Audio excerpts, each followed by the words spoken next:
Okay, so let's begin today's session. Good evening, everyone. Thank you for joining.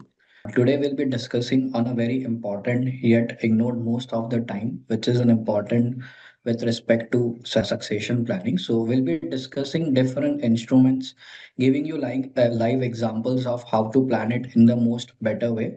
Today, we also have Aparna who will be guiding us with respect to entire session. Just a small introduction on Aparna. She is an associate partner at Legal Logic. She advises on employment, labor law, workplaces, governance, and compliance. She is also very active on employment documentation, policies, disciplinary matters, and restructuring and regulatory requirements. Her practice also covers real estate transactions, advising individuals, families, and family offices and promoters on estate planning, succession, wills, trust, and family settlements. She also focuses widely on practical, commercially viable solution for effective risk management, compliance, and wealth succession. Welcome Aparna for today's session. Also, with respect to just an introduction of our platform, we at FineBridge are a horizontal platform for all the personal finance use case. So we assist in multiple things, right from investments, NRI services in terms of somebody in case if it is looking for advice on the taxation, with respect to in case if someone is moving out of India, and each and every part. We apart from helping on insurance, provident fund, will and inheritance and so on. So we also have recently received our RIA license. So we also advise on a fixed fee basis for investment. So yeah, we can start today's session. Aparna, all over to you. Thanks, Dhairya, and thank you everybody for joining into the session today. This is most critical topic which is seldom discussed at length and usually is looked at as maybe not a greater priority. Many a times we, invest lot of time in building the wealth, but how the wealth should disseminate, how the wealth should move on to the next generation is something that is talked about in a in a hush hush manner, usually done at a later stage in life, thought about as something which is not a priority, whereas the context and the changing times today, in view of both, I think that is absolutely crucial, that there should be some sort of planning, appropriate documents should be created. So the idea of today's session is to ensure that everybody has a basic understanding and knowledge vis-a-vis the different types and tools of succession planning. So when we look at succession planning, it's not just one single document that is typically regarded as will. That's not the only way you can plan your succession.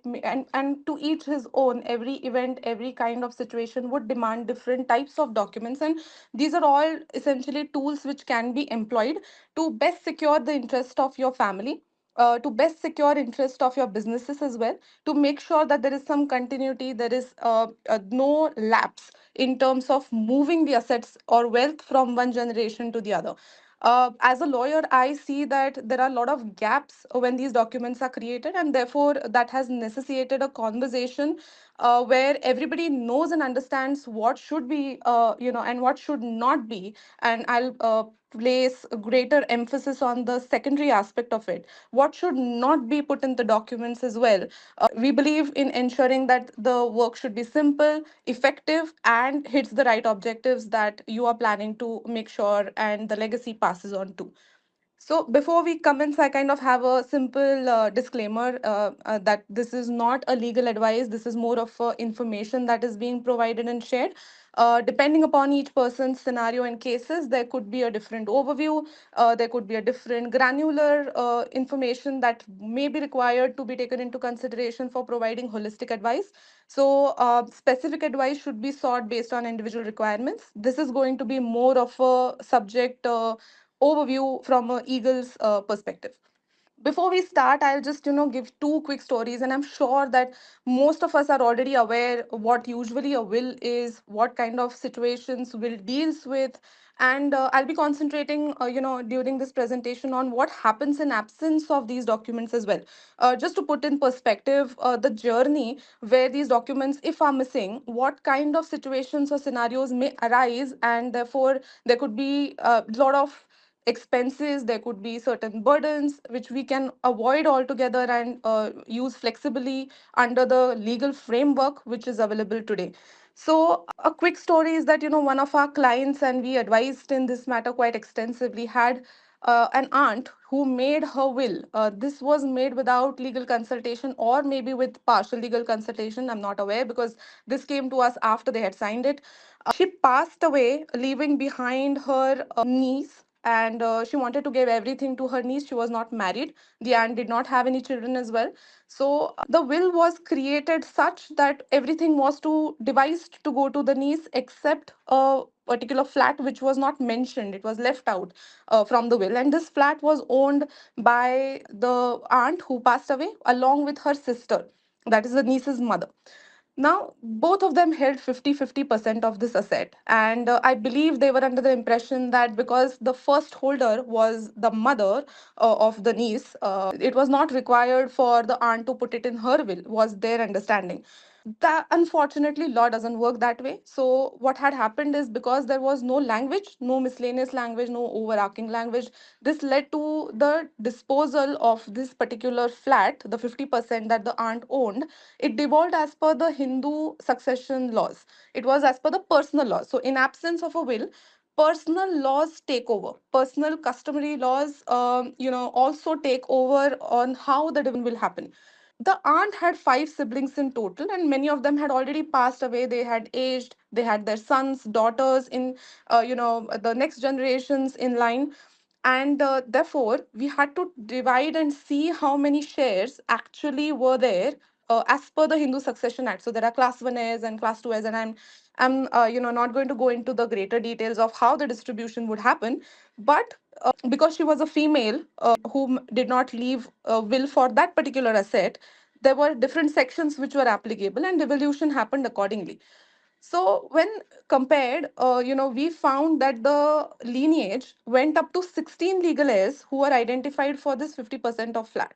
Most of them were outside of India. They were not available for a signature. They were not available for communication. They were distant cousins. So therefore, there was also an issue of them being in touch on a regular basis.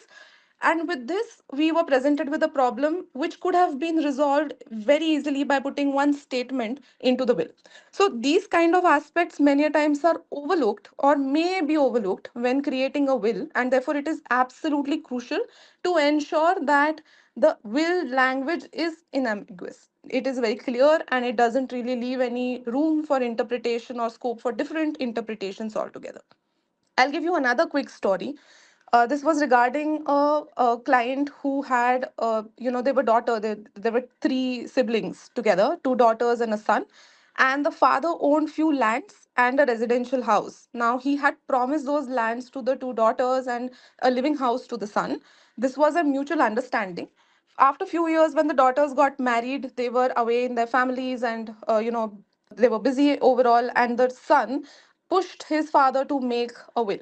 Now when the will was made, he promised that, I'll give everything to my sisters, you don't have to worry, but I'm here, ease of operation demands, so that it'll be easier for me to transfer the properties to them. I'll oversee everything. You right now write my name in the will. And he wrote the will in favor of his son. And after his passing, the son did not keep up his word. He said that, all the revenue records were updated based on the will. And, the sisters who came to us are currently contesting this before the court of law.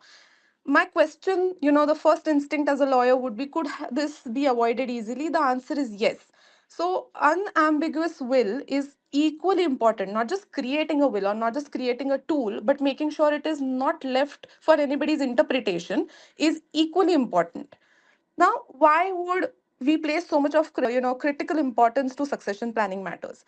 Because planning wealth is something that we do along the way. The only inevitable event is going to be when the wealth passes on. So planning becomes absolutely necessary.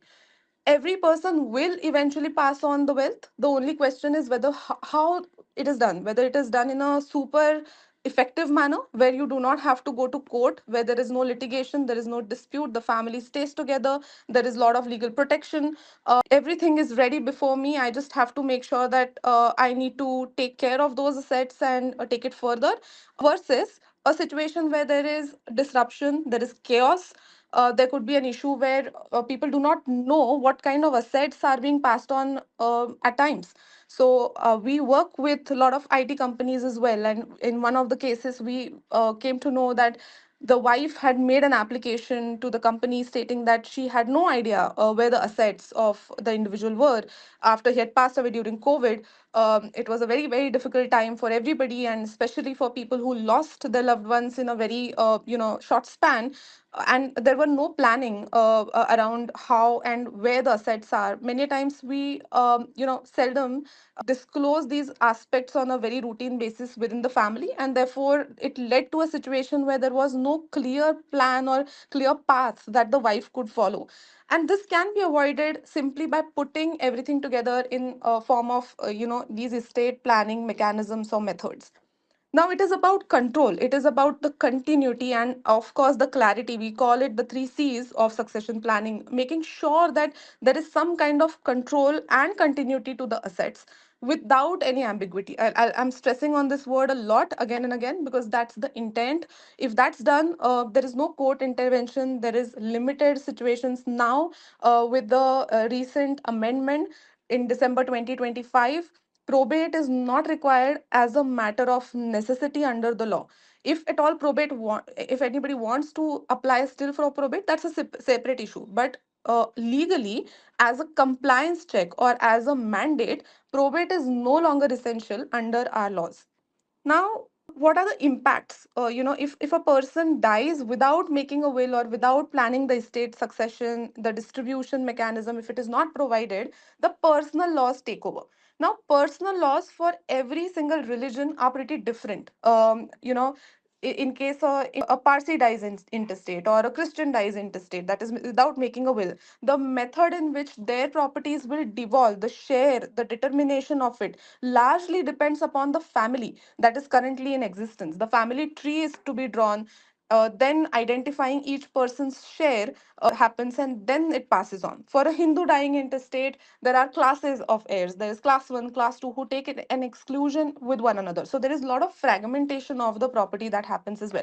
The intention may be to provide and support by giving a estate to one particular person in the family, but that may not be achieved if it is left to the laws to take over. So keeping yourself in control of how you want your assets to be distributed is more crucial, and therefore inheritance cannot be left at the mercy of the laws, is what I believe. Now, the consequences are not just limited to fragmentation of the property, that is one part. There could be delays in transfer. When there is no will, typically the institutions require some kind of validation in terms of who the successors are, who the heirs are. And they would always demand, most of the 90% of times, they would demand you to bring a court's order that is called a succession certificate that essentially lists down the heirs who receive these properties after the person has passed away. So there could be mismanagement. There is unnecessary expenditure that can happen. I'm sure that nobody wants to pay a lawyer for this, although the lawyers are happy to do this all the time. That can be completely avoided. If there is no dispute in the family, it is absolutely crucial to make a will. People usually are more focused and stress on the fact that the children are not getting along, and that's why you need a will. There could be an issue in the family at a future date, that's why you need a will. I want to set a different perspective. If there is everything is hunky dory, that's when you need a will the most, to ensure that the legacy continues, the family ties remain as strong, and there is no ambiguity.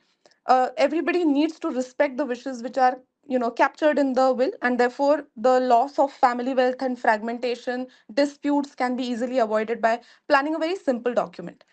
Now, how to plan this succession? So, will is something that, of course, everybody knows. I have been talking about it up until now, but there are different methods of planning estate too. One is gift. Gift is, and I'll throw light on each aspect of this during the session today. Private trust is another. Power of attorney, a very ignored but a very powerful tool to ensure that things get done when you're not in a capacity to get them done yourself. And then the living will. This is a fairly relevantly newer concept, but it's nothing but the advanced medical directive, and I'll talk more on that ahead. So, what is exactly a will? It is, of course, a document. It has to be in writing. It distributes your assets exactly the way you intend to. It will protect the family legacy and values once it's created in a manner that is compliant with the law. So it has to be a written document. There is a concept of privileged and unprivileged wills under the Indian Succession Act. Now, unprivileged wills are those wills which need to be in written form. That is applicable to people like us, you and I. Privileged wills are exceptional cases where a person, say for instance, a person from is on the border defending the country and states some wishes during his last moments. That's a privileged will, and only few would be in a situation to enjoy the benefit of not having a written document. For people like us, written document is a mandate under the law. It records the wishes of the maker of the will. He can control who benefits in what proportion, in what percent, and in what manner under the will. So when I say assets, what can you will bequeath under your will? It can be immovable property, movable assets. Like we, for immovable properties, we typically include flats, land, farmhouses, so on and so forth. And under movable assets, of course, there are investments, there could be shares, mutual funds, intellectual property, cryptocurrency. All of this would come under the purview of movable assets. So during the lifetime, a maker can make this will and dispose the property after he passes away, meaning that during the lifetime, the control over the properties is not lost.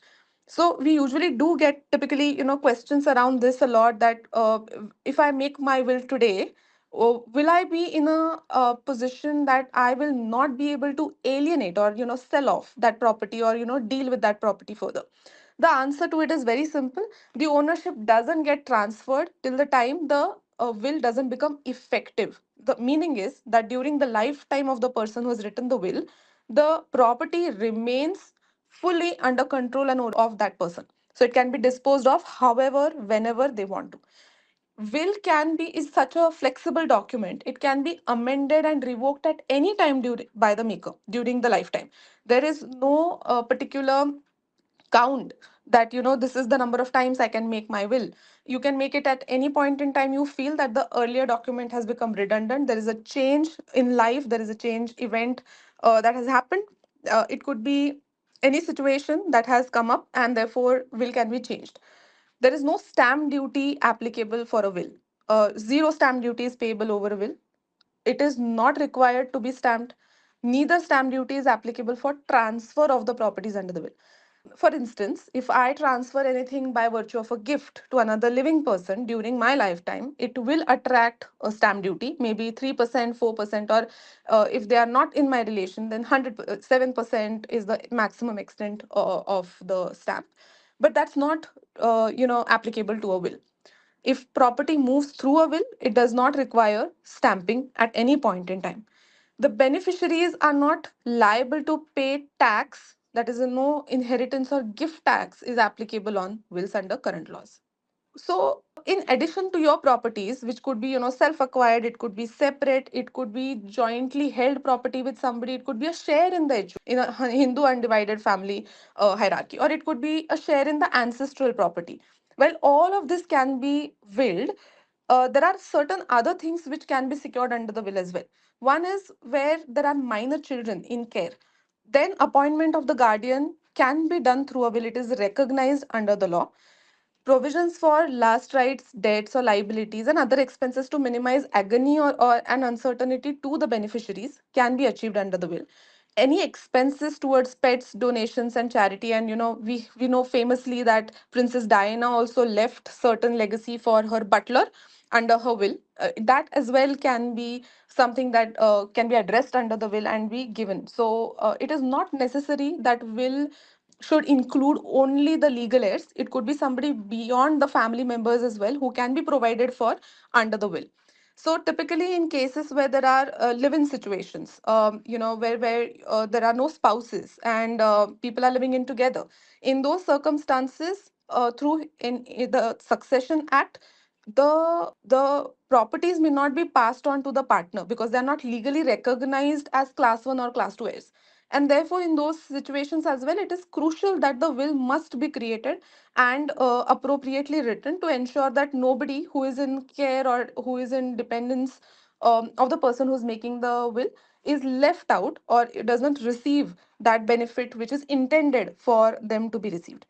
Provisions for minor children and administration of properties can also be provided under the will, meaning that while the children are minor during the period, while of course the guardian can be appointed, administrator to take care of the properties can be separately appointed in addition to the guardian, who will be able to look after the properties, who will be able to ensure that they are maintained, they are invested, things like that. So, administrator can also be appointed for dependents in care. Now, what are the essentials from a legal lens? What are the few factors that I would harp on to make sure that the document is legally enforceable by law? One is, of course, a person who's making the will has to be of majority of age, that is above 18 years, and of sound mind. Now, here is, I'll share one quick story on this aspect. Typically, we have seen, and I have been, I have witnessed quite a few litigations on this aspect, that a will is challenged. There are very limited situations under which a will can be challenged. One of that is where a person is challenging it on soundness of mind of the person who has made it at the time it was signed. So one of our clients was facing a challenge where the will was contested on the soundness of mind of the maker, saying that the person who had signed the will at that point in time, they were suffering from some ailment, and therefore they were not in the sound situation to sign the will. Now, of course, the onus to prove this is naturally with the person who has challenged it before the court of law.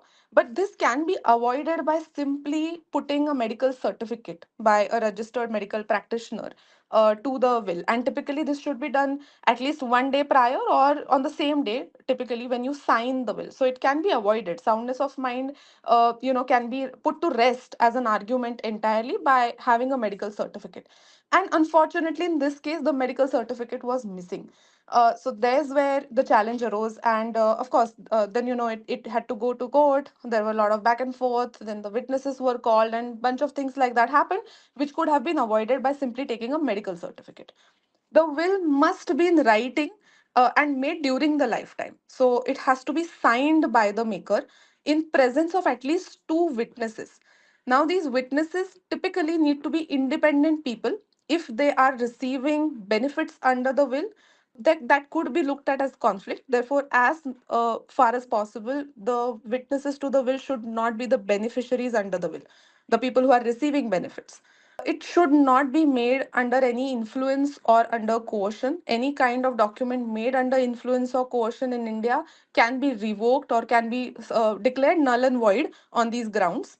The beneficiaries should be clearly identified. There must be a proportion identified, or the properties which need to go to a particular beneficiary should be mentioned and tagged accordingly in the will as well. It is recommended to name an executor under the will. The executor is a person who is responsible to make sure that the wishes which are carved out under the will are met, and therefore their role becomes crucial after the person passes away. Now, executors could be any person within the family who you implicitly trust. It could be even a beneficiary who is named under the will. And the executor's responsibility is not just to make sure that the wishes are met or the bequests are fulfilled. Executor is also under a fiduciary responsibility to do this within a particular timeline. So it cannot go on perpetually forever. They are answerable to the beneficiaries as far as possible, and the beneficiaries should not be the witnesses under the will as well. Now, many times, we also see situations where some aspects, there are a few tweaks which are required to the will, and that are to be done at a later stage. Or, like I said, there is no bar in how many number of times you would want to create your will, and therefore, if there are any, any misses, or if there are any changes that are to be done to a will, it can be done by redoing the will instead of, doing an amendment by way of codicil. I just wanted to bring this to everybody's attention, that the codicil is a document which is more supplemental to the will, where there are corrective changes without changing the entire nature of the will. If there are small changes to be made, that can be done by way of amendment by a codicil. The essential requirements for codicil are same as are required for a will. Now, your will, if typically wills are, it is not mandatory under the law to register a will. You can register a will, you can choose not to register a will as well. It doesn't dilute the legal validity of the document, it doesn't dilute the enforceability of the document as well. It is pretty much enforceable under law. The only aspect that changes is that if the will is registered, the challenge that can be made to the will is probably 70% lesser. Nobody can challenge a registered will without really having a real reason to do so. So it has an additional layer of safeguarded, it is more of a guardrail of sorts. Similarly, if the will is registered, we recommend that the codicil should also be registered, because it becomes a separate piece of document. Why we would say that it is better to do a will rather than doing a codicil is that it is easily misplaceable document. Because if the codicil is not maintained along with the will, it is something that doesn't form a part of the will. It can be easily removed and destroyed separately, or misplaced, or it could be susceptible to loss. So therefore it is recommended to attach the copy of the codicil to the will, and as far as possible, we suggest that make another will if there are any changes, instead of sticking to creating a codicil. Now, these are few aspects where there are wills which are done for assets which are outside of India, and vice versa. So many people who have assets all over the globe, there are certain requisites that they need to follow, where succession laws of each country are different. They are specific to that particular region, and the tax implications, or local implications of how the tax can be computed, will vary from place to place. So it is always advisable to create separate wills for different forms of assets in different countries to avoid any jurisdictional conflict. So it is a smoother transfer of title, it is quicker in nature, and it could avoid double taxation. So NRIs who should especially take a note that to ensure coordination between all these wills, they should be made in sync with one another but at different locations. And as far as possible, it should prevent any overlap or contradiction. So the documents need to read one when it comes to the intent, but differently done for all the assets in different jurisdictions. So here's an overview of 360, best practices of how you go about creating a will. Aligning nominations to a beneficiary is the easiest way of ensuring that the beneficiaries get the benefits of whatever is being passed on immediately. In a nutshell, nominee doesn't become owner. So if I have a bank account and I have a nominee identified, the nominee doesn't, by virtue of just being appointed as nominee, become owner of the asset. They are more of a custodian. The real challenge in these aspects is many times the nominations and the beneficiaries are not aligned, and therefore there is a lot of confusion around this, that what is the role of the nominee and what should the nominee do in such scenarios and cases. The nominee ideally has to hand over all of the funds whatever they have received in the way of a capacity of a nominee to the beneficiary who has been identified under the will. So in a nutshell, will override all other aspects, all written documents which are done in the past, which are revocable in nature, and nominations as well. Registration of a will is recommended. It is not mandated under the law, but it is definitely recommended to avoid any kind of disputes or ambiguity. If you have done a will that is registered earlier, it is recommended that any redone will needs to also be registered. Spouses typically who are planning their family wealth together, who are making that estate plan together, are required to create separate wills, or I would say that it is recommended to do separate wills. So joint wills are also possible under the law. However, it is more painful to execute a joint will over a separate will, and this needs to be a mirror to each other. That's the most efficient manner in which, without making a lot of changes even at a later stage, things can be addressed in a very easier manner. periodic review of a will is essential. So we always say that, the document can be perfected later, it needs to be created today. Something in place is always going to be better than having nothing in place, and then, having a lot of chaos around the document itself. Or, making sure that periodically every 5 years or every 7 years, if there are any major changes in life, the document can be relooked at, and whatever specific tweaks need to be made can be carried out separately at any point in time. It is better to consult a legal and tax advisor together to ensure that a holistic plan is presented, specifically for those who have assets all over the globe. It is very much crucial to ensure, the plan is set in perspective, and it may not. The will may not just be the only instrument through which this can be achieved. It can work in tandem with other instruments like a trust, which I'm going to talk about shortly. And a doctor's certificate is a must. This needs to be there attached to the will. This is more of a practice based, in, typically in state of Maharashtra, the will cannot be registered without a doctor's certificate, but for other states it varies. But it is a good practice to make sure doctor's certificate is also taken up. I'll talk about gift, and I'll keep it really brief because I'm sure that everybody does and is aware of what a gift is. And typically, if you see, a gift can be made at any point in time during the lifetime of a person who owns the property in favor of anybody whom he thinks or she thinks the assets need to be gifted to. It can happen for all sorts of properties. It can be for immovable asset, movable assets, portion of the larger share that you hold. It could be gifted by the owner to the donee, typically to the person who's receiving it. Once a gift is granted, the ownership over the gifted property is lost by the person who has given it to the other.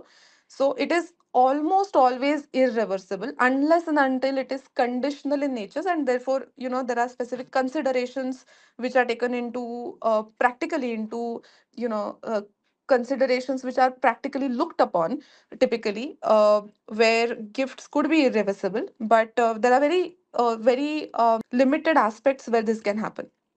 It is a smart tool for transferring property to legal heirs, where gift between legal descendants attracts nominal stamp duties, because a gift to a lineal descendant will not be stamped at the same rate for any person who's not a lineal ascendant, typically who's outside the family.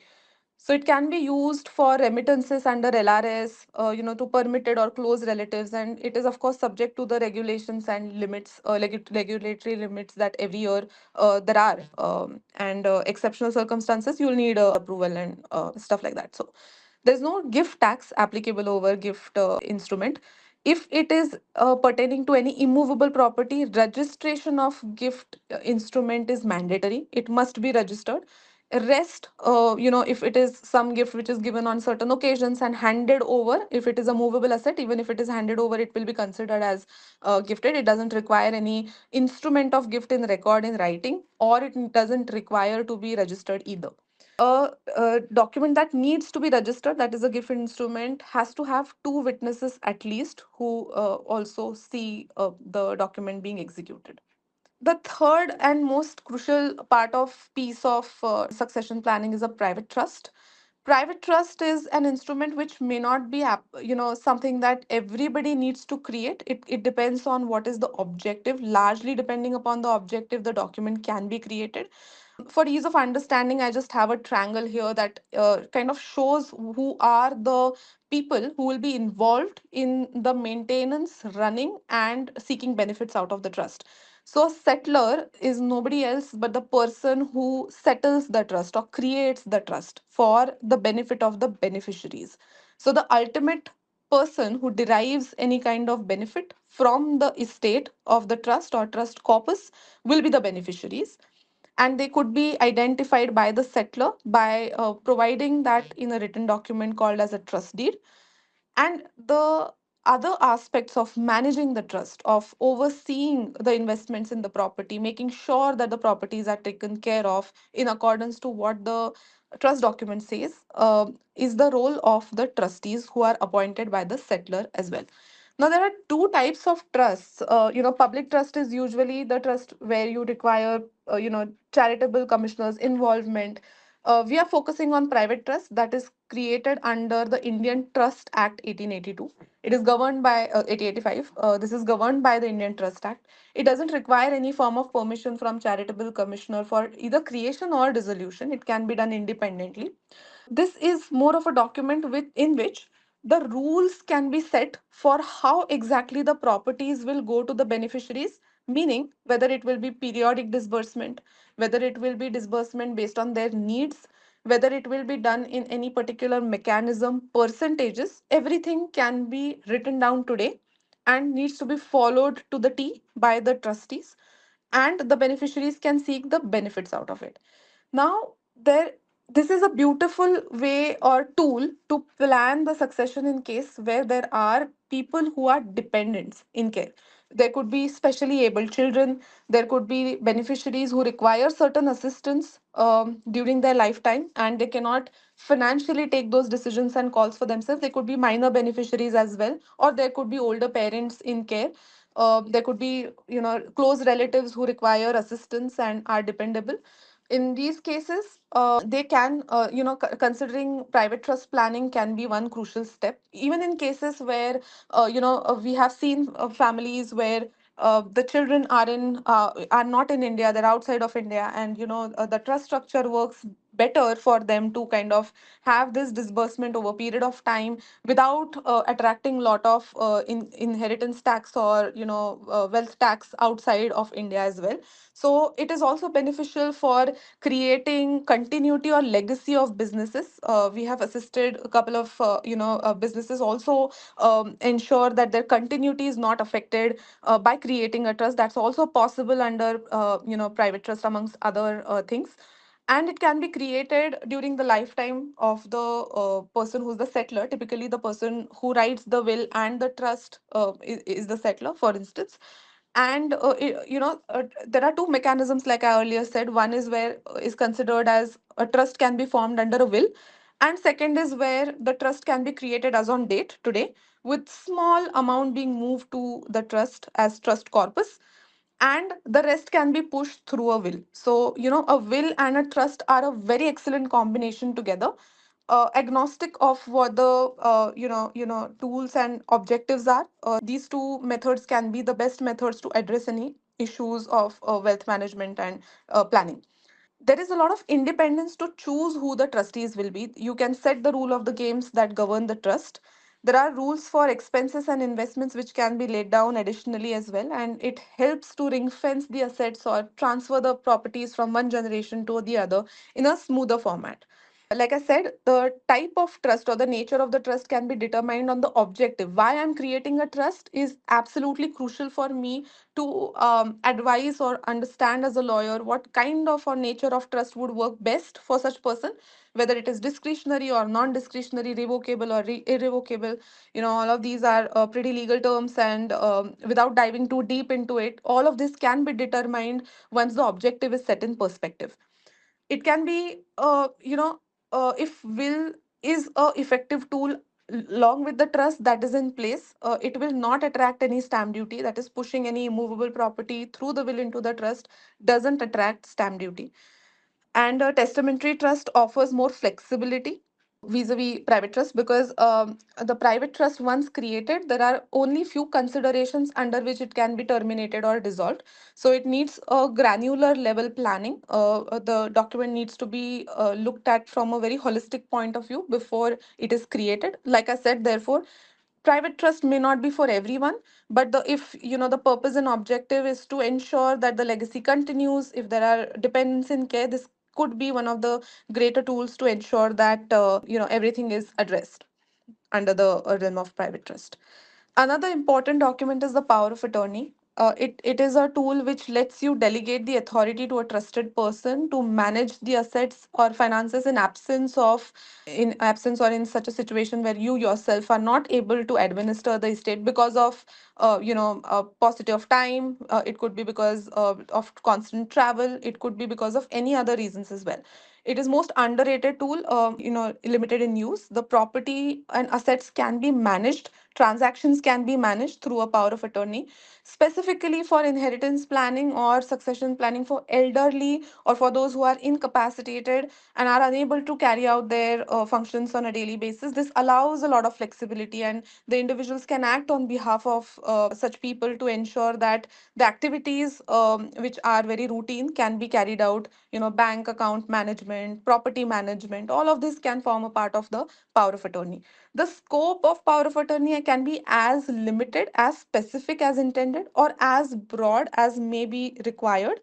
In these cases, typically the power of attorney comes to an exhaustion or an end the moment the grantor passes away. This doesn't take away the right of the grantor as well during his lifetime or her lifetime to carry out the same tasks which are identified under the power of attorney. If power of attorney is granted for a specific reason and the reason is fulfilled, it will come to a termination automatically, or it will come to an end without having to be required to be revoked specifically. In all other cases, if the purpose is no longer required or the power of attorney is no longer required to be granted, it can be revoked at any point in time, as long as the person who's revoking is in a competent state of executing a contract. That is, they are of sound mind, they are of majority age, and they're able to basically understand the consequences of this revocation. This is a very complementary tool. All by itself, power of attorney cannot be the most effective tool to handle the estate planning, but along with or in combination with will and trust and gift or release or any other tool of succession plan, this can work wonders. This can help manage the assets during the lifetime. I'll go to the last estate planning tool quickly, and this is the Advanced Medical Directive. This came to be recognized in India through the Common Causes judgment in 2018, and thereafter the clarifications were provided by the judgment in 2005. This specifically talks about a situation where a person is unable to take decisions for themselves owing to a medical condition, or they are unable to, actually recognize what they want to do, or are not able to give consent to any treatment, or what kind of care should be taken. All of this can be captured through the document that is typically regarded as the living will. In case anybody becomes incapacitated or unable to take their decisions regarding health, this will become the guiding document.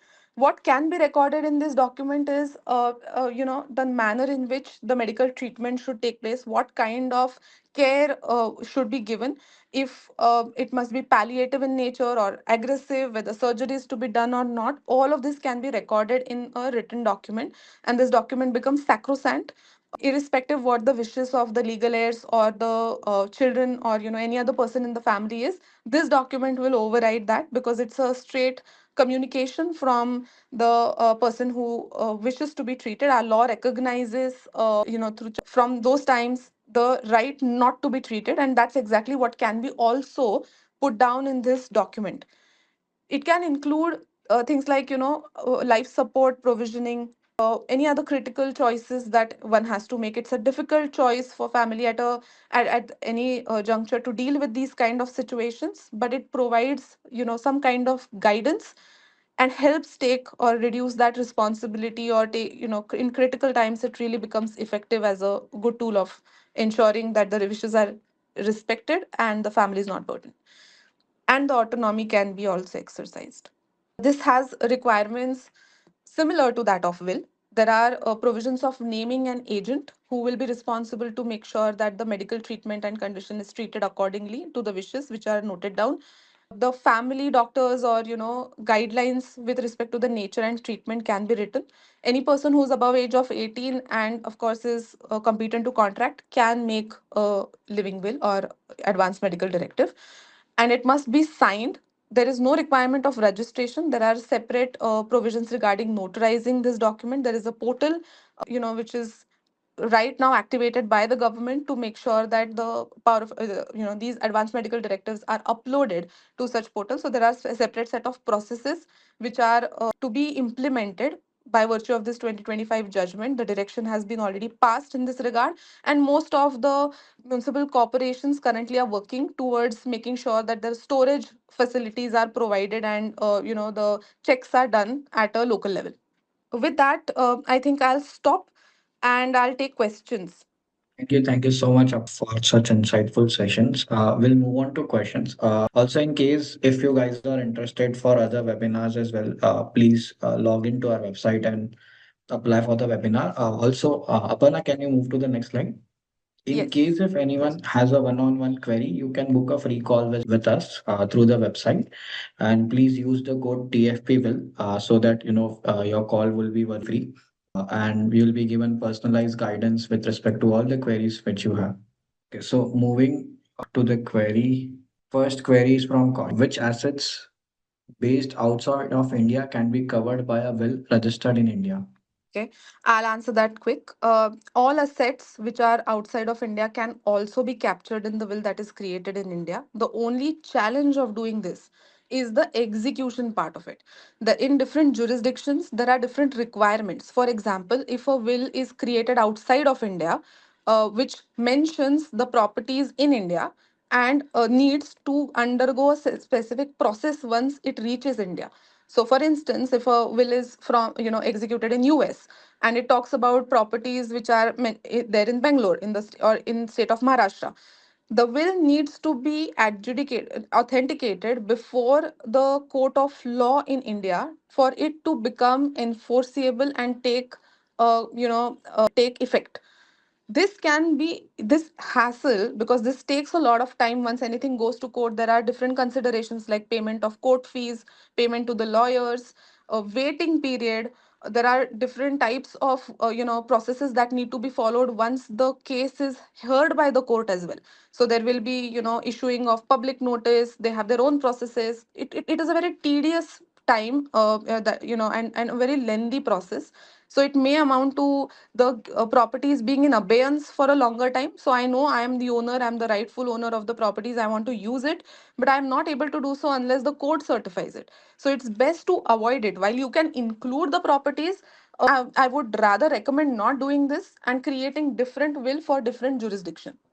So next is from Manoj. While preparing the will, if the family has an HUF account with Karta as husband, wife is co-partner 1 and caretaker 2, what should be mentioned for HUF assets in case of husband's will and what should be mentioned in the wife's will? Right. So after, the judgment which came in 2005, the clarity regarding, the co-partner status and everything was definitely clarified then.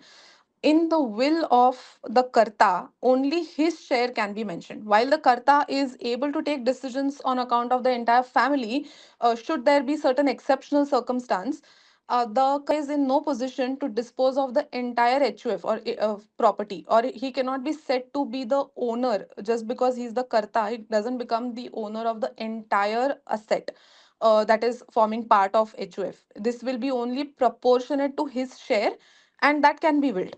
Similarly, for a wife who is a member or a co-partner, typically the son who's a co-partner in these circumstances as well, they become part of the HUF, and therefore their share is also, while not defined, it is identified, meaning they will become one third, one third, one third owner, and therefore they can write in their will to that extent. Okay, so next is from Tejas. How to structure the will language to include future assets which were not present at the time of creation of the will? And what about digital assets? Yeah, I think this is an excellent question. There are going to be in no cases situations where the assets are going to be not dynamic in nature. So they are not static. There are a lot of assets which are dynamic. There are folios which keep on changing. There are a lot of assets which are digital in nature as well today. All of these, while cannot be identified specifically, there is a method of ensuring that an overarching language is provided under the will to capture any such future assets as well. So you need to be a little bit more specific as to also include anything created in the future in place of the existing assets. So long as that's done, there is a lot of clarity, or this can be typically done, or if can be traced through a deposit linked generated statement like NSDL or CDSL. That can also be mentioned as a good practice under the will. From for an NRI, do they need will in each country they have assets, or how to mention about the assets in the other country existence of foreign will in an Indian will? Yeah, so I would advise to have separate wills for separate jurisdictions. It can be done in a manner where, if the will is already created in US for the US assets, or I'm just taking this for as an example, in any other jurisdiction as well, it can be cross-referenced in the will that is being created in a different jurisdiction, saying that for instance, I'm holding assets in India, and therefore the Indian will prevail for such assets. So there's a simple and clean way of writing it. So long as that's done, it is pretty good to go. So next is from my in-law stays in Rajasthan. All their assets are there, but they are too tired to do all the work. Can we do the will work in Bombay where we live, or in Delhi where my sister-in-law lives, where they don't have any assets? Will can be executed in any place. That is not an issue. The only challenge is with respect to its registration. There are local practices. So typically, if they are visiting you or your sister anytime, it can be created in Delhi or in any other state. For that matter, there is no bar where they are staying at the moment. When they create a will be taken into consideration. There is no bar in creating a will anywhere else in the country, so long as the validity conditions are met, that you have at least two witnesses, a medical certificate, everything is done in order. The only challenge that could be there with respect to registration locally. So there are practices which are developed over the period of time. For instance, in Maharashtra, you require to show some address proof, or at least ensure that movable assets are there in Maharashtra for getting it registered. Likewise, accordingly, the registration can be taken care of. But for executing or signing of the will, that's not going to be a challenge. It can be done anywhere. So next is from Samir. How does taxation work in case of succession? Do things change based on the state, or these are consistent nationally? No, so in India, if you ask me, the answer is that you do not have to pay any inheritance or gift tax. The conditions do not really are they are not imposed anywhere in particular state as well.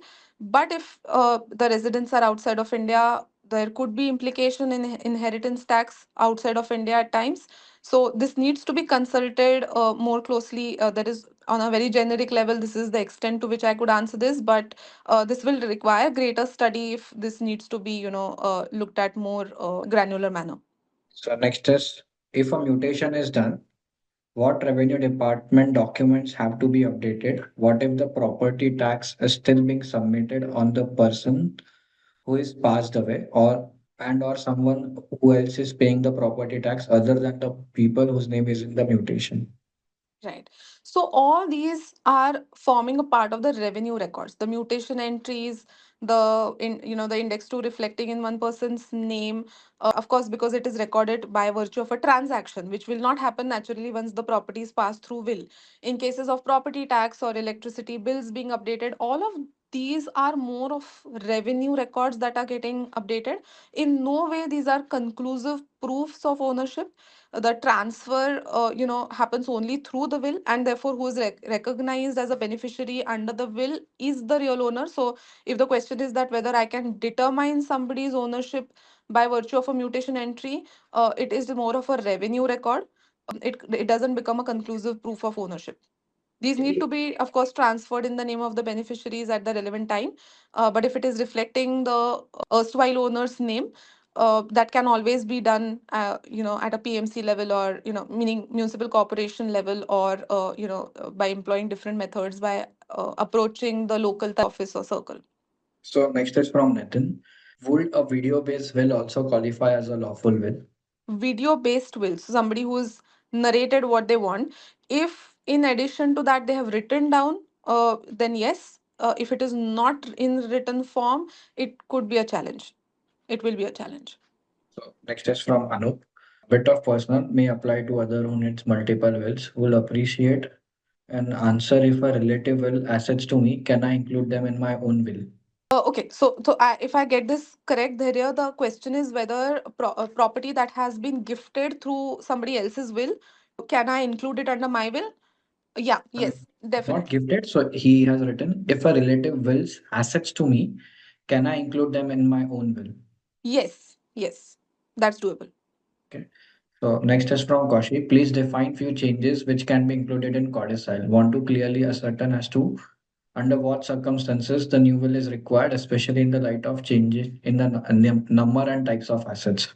Okay. So on a broader level, anything where, the property list has undergone change. For instance, there were only, for sake of example, for better understanding, if there are two immovable properties which I owned earlier and I acquire a third property, it is recommended to do a separate will in this instance. If there are minor changes, such as there's a typographical error on page 5 that needs to be corrected, but it is not going to have an implication largely on the distribution mechanism provided under the will, I could go for a codicil. Or even in cases where there are different movable assets which I want to include, even codicil can be considered. But so codicil, like I mentioned earlier, there are a lot of problems that could also entail by creating a codicil.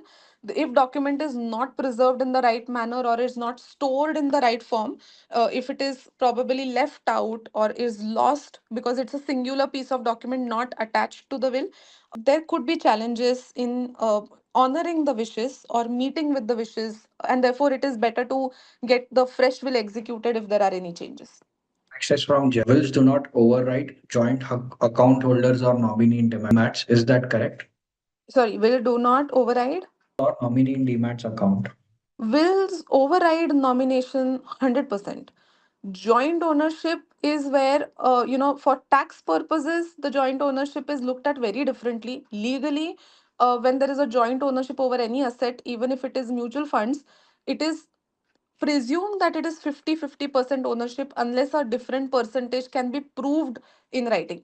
Just to simplify and put things in perspective, if I'm looking at a joint holder of a bank account, the bank account belongs 50% to the first holder and 50% to the other holder. What can be willed under A's will, who is the first holder, is only the 50% extent of it. The nominations are overridden by the will.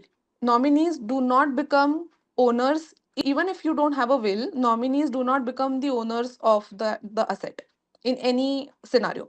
Next is from Rahul. In case of mutual fund, total holdings are above 1 crore. If one has a nomination, is will an essential?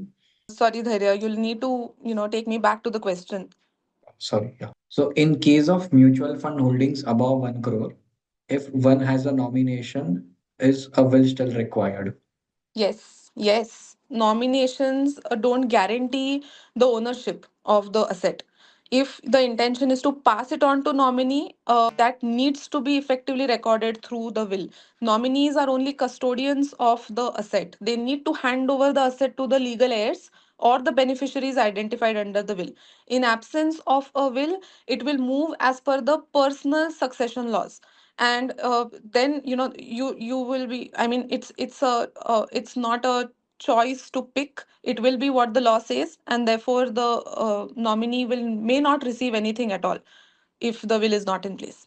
From Sanjay, for transfer of immovable property to legal heir through gift, wouldn't will be a most tax efficient because transfer through gifted will require registration and transfer of property title for which there will be some additional cost. Yes, absolutely. Will would be the most efficient form of transferring the assets. Also, it comes with few other additional advantages. That is, you do not lose the ownership over the property until the will takes precedence or it will takes effect. In under gift there are certain considerations. So if the gift is done more for arranging the family arrangement which is internally agreed, or there could be situations where families own the properties together and want to separate it out to make sure that the lineage gets moving further. So we had few instances where this became one of the most effective tool because it had to be done today. So anything that needs transferred today can be done through gift deed. Anything that can wait and can be transferred through the will without, meaning with achieving the same purpose or objective, can be done most effectively through will. So next is from Ravindra. What are the special consideration that one should keep in mind while making a will if a beneficiary is a NRI or an OCI? Typically it depends. Maybe, considering trust as a structure would also work in these scenarios. But this is very, case to case kind of a situation, depending upon the larger plan of those beneficiaries. what are the goals that need to be achieved. So depending on that, a trust could be in combination with will the most effective tool to handle such estate planning. And aside of that, if there is anything specific that needs to be considered while writing the will, where the people who are recipients of the assets are NRI, there are limited considerations which can be taken into account more from FEMA point of view. But this needs a detailed analysis for me to give a very specific answer. So next is from Praveen. Can a be given to non-blood relative? Yes, it will have implication on stamp duty depending upon what kind of authority is being given, but it can be given to somebody who is not a blood relative. So next is from Jay. Family of three, including a son and parents, all US citizens and OCI, but parents retired and settled in India in a flat which is in the joint name. The son lives in US. How to ensure that the flat goes to him after parents passes away? Wills are made and registered by parents, giving it to him. Any plan B like a gift? Meaning, if that's the idea to transfer it during the lifetime, gift could be effective tool. Otherwise, will be the most effective tool. So next is from Kirti. Related to living will in India, there is no is there a recognition of living will, particularly in India right now? Yes, yes, absolutely. After the common causes judgment in 2018, the living wills are recognized. They are honored to the larger extent of what has been written. So now I'll also, throw a little bit more light on this. Living will essentially captures the guidance or the principles that need to be followed for any kind of medical treatment when the person himself or herself is not in a capacity to take those decisions. If they are in this capacity, the living will or the advanced medical directive need not be used. They if they are capable of conveying what they exactly want as a form of treatment, that can be done by them at any point in time. So, okay. Next is from Kaushik. If a will and a power of attorney is already in place, what specific advantage will be there for a living will? See, the power of attorney and the will be opened only after the person passes away. So it doesn't play any role during the lifetime. Power of attorney is more to manage situations which are more financial in nature, could be related to properties and transactions. This is more of taking informed consent or giving somebody consent to decide on certain aspects, such as what kind of medical treatment needs to be given. This is not captured either way in the power of attorney or by way of the will, and therefore it becomes crucial to have this document. This document need not operative until the person is incapacitated or not in a set of mind to take that decision.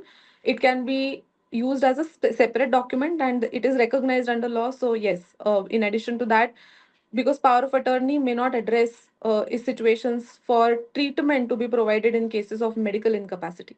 Can a trust and will both be created together? Yes, so absolutely it can be. They can work in tandem with one another to achieve the larger purpose or the goal. Next is from Gautam. Trust versus HUF. Could you help understand the differences and advantages of both?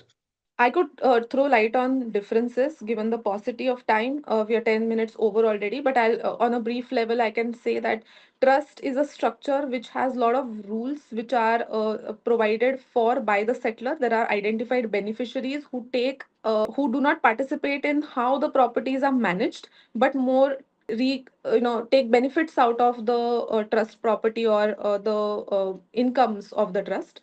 They are managed by a trustee, and these trustees are in charge of the responsibilities which are identified under the trust. HUF on the other hand is created of between family members, so trust can be for non family members as well. HUF necessarily needs to be within the family. It is only for Hindu undivided family. Trust can be done by anybody and everybody. So that's the broader level difference. And of course the objective and the nature of these two tools or vehicles is completely different from one another. So next is from Suniti. Can a will be made with a condition as in if there are three persons surviving, then split in a particular way, or if one person among there is no more, the property in a different way and so on, a different combination of conditions. Yeah, this is a very good question. Typically, people identify only the primary beneficiary under the will. It is recommended to also have another layer in place. What happens if the primary beneficiary is not around? will needs to be thought about and written down from a very holistic point of view. And therefore these considerations, if are taken into account and provided for under the will, where you can identify the secondary beneficiary in absence of the first, who takes the portion which was to be allotted to the primary beneficiary, in these cases can be addressed through the will. It can definitely be written down under the will. Next is from Mayank. How to challenge a will alleged or wrong fraud or older? If the will is created under duress, fraud, if it is made by a person not knowing what the context or the nature of the document is, there are ways of challenging this before the court of law, but this needs to be proved with adequate evidence beyond reasonable doubt that the will was done maliciously, fraudulently, and was not probably the last wishes of the maker. So there is a process that needs to be initiated before the court of law by making an application. So we'll take the last few questions. In case if any question is unanswered, you can please book a call with us as well. And yeah. So next is I have an asset in revenue record but not physical possession. How can I get the possession in through my will? Sorry. No, so I think what I understand from this question is that the possession of the property is not Yet to be done. with the owner, with the person who has been bequeathed the property under the will. If that's the case and somebody else is in possession of that property, there are ways and means of addressing this, but this will require more detailing to be provided as advice. We'll need to study the documents, the way in which the property was conveyed through the will, whether it was done with certain conditions or how was it done. All of this needs to be looked at in greater detail before I answer this. Excuse me. So just a second. Yeah. So next is from Praveen. Which is the best option? A, holding joint assets with spouse. B, single holding assets and make two wills, especially asking from a smooth transfer of asset perspective. So holding of assets together, while it creates a lot of security for both spouses, it doesn't address how the property should move after one spouse passes away. So if they are joint assets, both should have a will. It should be done separate but simultaneously to address everything and make sure that the spouse is provided for after one of the spouses pass away. Next is, last few question. Next is from Jay. If probate is not required, how is the will executed? What is the process? Execution of the will is the process is very detailed. It has to There are different institutions which have their own set of requirements to be fulfilled for the making sure that the assets are transferred to the ultimate beneficiary under the will. Earlier as well, irrespective of the probate being granted, the processes had to be followed in the similar manner. The only thing that has been removed by virtue of this amendment is the mandatory provision for seeking court's intervention or order for execution of the will. So the process broadly remains the same. Whatever was followed after the probate was received or granted by the court, the processes would still remain the same. The only requirement is the mandate, for getting a probate where your properties were within the jurisdictional limits of Mumbai, Chennai, and Kolkata has been removed. We'll take the last question. Suppose any shared asset is under dispute due to court cases and court proceedings are going on. Can that asset be included in the will or a trust? While it can be included under the will, if they are currently subject matter to a particular proceedings, it may not be transferable into the trust, but it could be provisioned for under the will with a caveat that should it be allotted, then it will be. So anything that is not your ownership by legally will not pass on through the will as well, meaning that tomorrow if I choose to sell off few properties which are 100% owned by me and written in my will, they will be excluded for the purpose of execution of will. Similar will be the treatment for anything that I don't own or tomorrow end up that ends up to be declared as somebody else's ownership. Answered all the questions as well. Thank you everyone for joining. In case if you have any more questions as well, please feel free to book a call and we'll address the question through the call as well. Yeah. Okay, All thank right. you, Thank Aparna. you. Thank you, Dhairya. Thank you, everybody, for being so patient and for asking a lot of questions, which are, I think, really important and have must have provided a lot of clarity to the other participants as well. Thank you.